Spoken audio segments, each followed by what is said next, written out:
we've got two types of potato classes. We've got coloured potatoes and white potatoes. Both of them are 3. You're looking for potatoes that fit nicely in your hand. You don't want giant ones, so a cupped hand should be about the right size.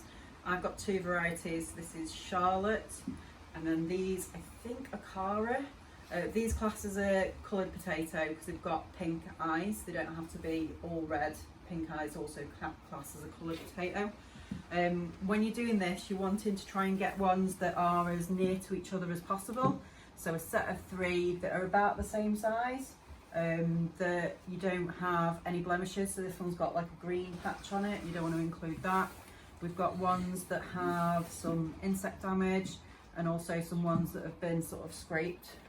When you're preparing these, you're going to want to clean off all the soil, but don't take the skin off, so they'll want to see the skin.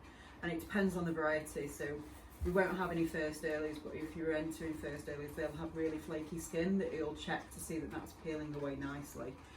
You can prepare these the night before and wash them and wrap them in newspaper and put them in a box, and that means that they're ready for the next day just to go straight out onto the show table.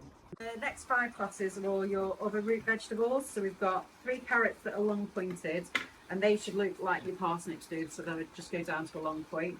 You've got your 3 stump rooted carrots, and they'll have a blunt end on them. We haven't got a class for round, so you can get the small carrots that are just like little balls. Yeah. We don't have a class for them. I don't know if you can turn them into stump rooted because they class. Generally, they'd be a separate class, but we don't have that. We've got 2 turnips, 2 parsnips, 2 swede as well. For all these classes, you're looking at trying to keep this taproot in it as intact as possible. So you can see on these, I've broken these as I've been digging them up.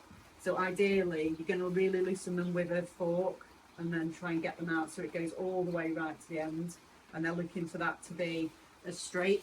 If you're entering 2 in a class, you're going to want them to be a similar size, so similar diameter, and again similar width as well, and they'll be looking for that. And to prep all of these things, you're just going to take them at about 3 inches and put the leaves off. We do this so we know that it's been grown somewhere and it's not just off a shop shelf. If you take it lower, you don't know. So you take them, and then you'll just wash off all the excess dirt as well, so it's nice and clean and ready to go. So the next 3 are bean classes. We've got broad beans with stalks, French beans with stalks, and runner beans with stalks. They all say again with stalks, so we know that they've come off a plant. So it's best when you're picking them to do it with scissors, because you'll accidentally pull the stalks off, and they wouldn't be classed as a viable entry if they haven't got the stalk on. You are looking for sets that are the same. So you wouldn't want to have those as a set of 6 because they're all different sizes and different shapes.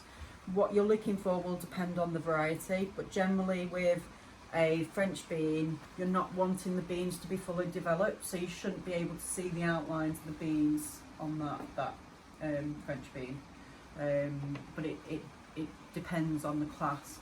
With your runner beans, you're going to want them as straight as possible. So if they're kinking out, then there's going to be less marks for them, so you're just wanting them to be as straight as possible. And again, with those types, cut the ends off.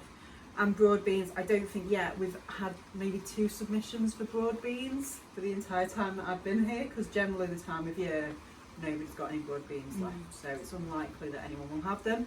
But if you do have them, you're more likely to win because less people will have them. That's true. So you're better off doing late ones. So is it 6? Yeah, so it's 6 of each in the class.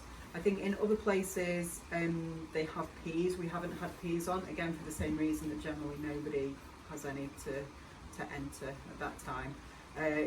With peas, the judge will open them up to see what they're like, to see if they've got any insect damage in them. But it doesn't. With beans, he'll tend to just go like that to check that they are fresh. So the next 2 classes are cabbage and cauliflower. I don't have any cauliflowers, so I've not been able to display any. I think Graham's had some nice ones, but the only ones I know of at the moment. So you're going to want to wash the roots, but you want to keep them intact, so people again know that it's come from somewhere that you've grown it and you've not just bought it from the supermarket. You're going to want to take out the outer leaves, and it'll just tidy it up a bit. They're usually the ones that are the most insect damaged, and the judge will just be looking for least amount of insect damage and the nicest sort of firm head on it.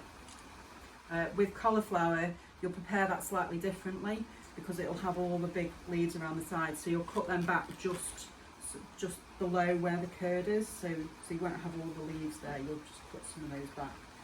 I can't do an example, but I've put an example in the show tips so you can see a picture of how that should be prepared. Cucumbers and courgettes. So 1 cucumber is the entry and 2 courgettes. You're looking for how they should for the variety. So this is actually a small variety, so it's probably a little bit too big. I think this is Hannah, so this should be a short variety. If you've got a big variety, obviously as big as possible. What happens if you but have again, those mini straight. ones? Well, yeah, it depends, but this might be a class where we might want people to say what variety it is, because this is more important. If you've got a giant one, but it's supposed to be a little tiny bite-sized one, then it's not what it should be for that variety. Courgette, so if you're entering the courgette class, they should be small, they shouldn't be giant marrows, so we're just looking for shorter ones that are as straight as possible. And again, with limited damage, I've accidentally put cuts in these as I was picking them up and putting them in the basket. So, and again with stalks, so we know that it's been grown